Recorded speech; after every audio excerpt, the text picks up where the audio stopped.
Good afternoon, everybody.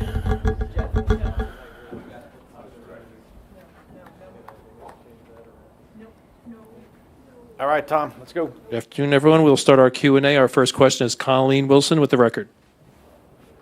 Thank you. Mr. Utter kind of addressed this during the remarks, but I want to touch on it too, is, talk to me about the decision-making behind not including the path extension to the airport, again, with it getting cut from the 2017 capital plan, and just what was the thinking around not including it this time around? I mean, look, it's a long discussion. We've had, everybody has an interest in having the path extension. The reality was when the air train came out over $1 billion over what was projected, it became financially impossible. We think with the Newark access coming online late 2026, it should address some of these very issues, but we haven't ruled out having, the path extension employed at some point. Certainly have it earmarked for the next capital, as far as I'm concerned. And just one other thing. Could you, Mr. O'Toole, speak to, have you spoken to Ms. Garcia? What have those early conversations been like, and just your reaction to her appointment? Yeah, look, I don't want to go too far into, I'll talk about, capital and budget. I will tell you that I have had a conversation with Catherine Garcia. I've had a meeting with Catherine Garcia. I had a meal with Catherine Garcia. I know her background, a really impressive individual, and looking forward to working with her in the future. Our next question is Ashna Shah with Bloomberg. Hi, I wanted to ask why you decided to increase the fares on the PATH train and what these boosted services are going to look like for commuters. So Jim Heitman, Jim in the house, let's talk about additional services that we got praise for today, which was kind of neat. Yeah, so we've been working on the Path Forward program to stabilize the tracks and really gear ourselves up for these service enhancements. So, I mean, I don't want to misquote all of them, but, one of the biggest things that we were looking to do was to provide that direct service from Journal Square and Hoboken into the city on the weekends.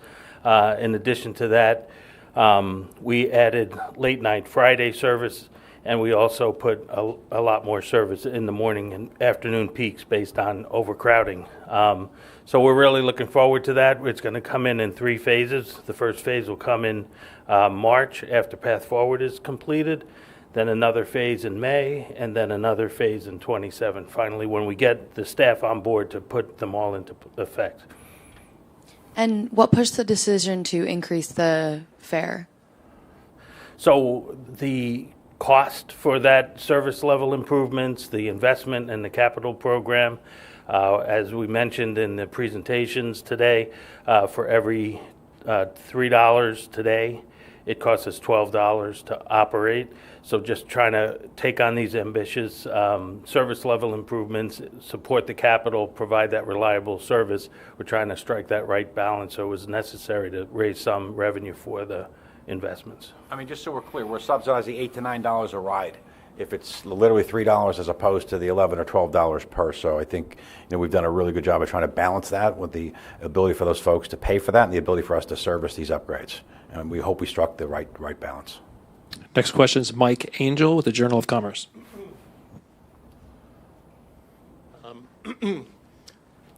Regarding a different mode, regarding the MAR lease extension, of course, congratulations on that. I know that was a lot of work.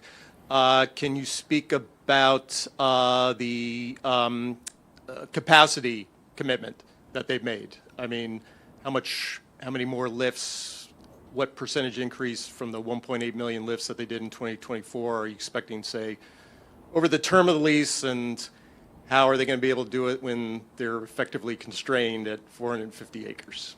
Yeah, so Mike, the lease itself does not have specific capacity level thresholds in it, but what they've committed to is demand-induced capacity improvements over the term of the lease. By having a 33-year lease, it gives them the lanes that they need in order to invest in the infrastructure, in equipment, and in additional capacity, and then amortize that cost. We believe, our estimates tell us that within the footprint, 450 odd acres of MAR terminals, that they could almost double the capacity of the terminal through densification.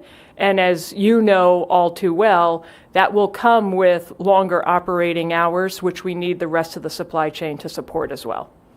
Mike, let me just add to that. So we would be remiss if we didn't thank, obviously, which we have Derek and Beth Ann and certainly our counsel, Amy, on the hard negotiations. And I think it was just representative of what we do at the Port Authority. Those are hard, ferocious, competitive, sometimes, I wouldn't say combative, but really, really intense negotiations. And these people in this room, led by Rick Cotton, made sure that the deal was struck in a way that would be responsible, fair, and that the port was going to get the fair share of what they were owed. But it was incredible negotiations. And it sounded like somebody from the other side even congratulated you. Hard to on believe. the hard Yeah, negotiations. very hard, and he did say that. Maybe just on sort of one follow-up on that, you mentioned that there's sort of a $1.2 billion CapEx commitment by the MTOs out there, just that the capital that they're expected to provide to upgrading and as part of their lease negotiation. Is that correct? Not specific to MAR terminals. Well, so no. so for what we know will happen is that the terminal operators are now required to take over the berth and wharf maintenance. And combined with MAR, APM terminals, and GCT, it is about $6 billion worth of investment that the terminal operators are taking on, and that's relieving pressure from the Port Authority from that capital expense. Just for the board? Just for the berth and wharf infrastructure. Okay. Right. Okay. Do you know roughly what Mars portion is going to be? It's about $2 billion. About $2 billion. Okay. Okay, thank you. Tom? Next question is Tony Yates with ABC7. Thank you very much. Back to the Path riders. Somebody brought up the question of trying to make it affordable for people who may be on fixed incomes. Was that not possible to do for them? Where's Jim? Heitman, you're back on.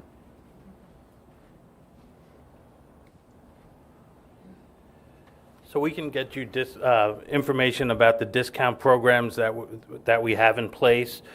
We took those comments, we go back and we review them from time to time, but at this point in time, we're not implementing that, but we will always look to study that and periodically as we move forward. Thanks, Jim. Tom? Next question is Teresa Priolo with Fox 5. Can you speak a little bit about the desire to increase the access fee for rideshare drivers at the airports? Someone spoke today about the impact it's going to have on drivers who are barely making ends meet as it is, and they believe that this is just going to push people away from rideshare. Well, as everyone should know, we've poured billions of dollars into upgrading and renovating all of the Port Authority airports, and we will continue to do that.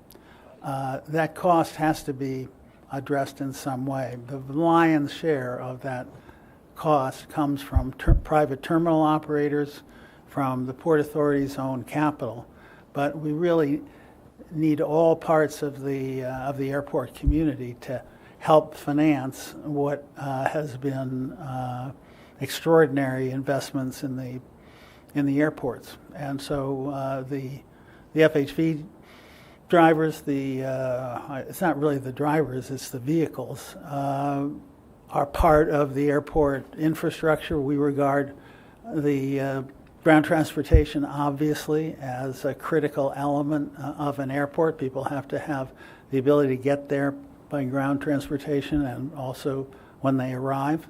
And so we looked at what other large airports around the country are doing, and we have been at about a third of the level of what the other large airports are doing. And so what we've done is to really try to bring our airports up to where our other peer airports are, and that's what we're in the process of doing. And even with these increases, we will be at the low end of what the large airports around the country are doing. Our last question is Ry Rivard with Politico. Thank you, and happy holidays. Just a question about the World Cup, which is about 6 months away. I know some agencies are doing intense planning. I wonder what you're doing to plan for it, and on the security part of it, which is obviously a major part of this, things like extra costs for police overtime. Do you have what you need from the Trump administration, from FIFA, and from the host committee to deal with both the security and transit part of this? I want you to talk about what you're doing hand in hand with the committee. Hi, good afternoon, William Lamenthal. Good afternoon, William Lamenthal with Port Authority World Cup Planning. We work very closely with the New York, New Jersey Host Committee and our regional stakeholders for the development of an integrated transportation mobility plan in the lead up to the World Cup. Our match schedule was just released a couple weeks ago, and we're going to make sure that we work closely with all partners on that front. Thanks. All righty. Anything else, Tom? That concludes the Q&A. Thank you very much, everyone. Great. Happy New Year's, everybody. Happy holidays. Thank you.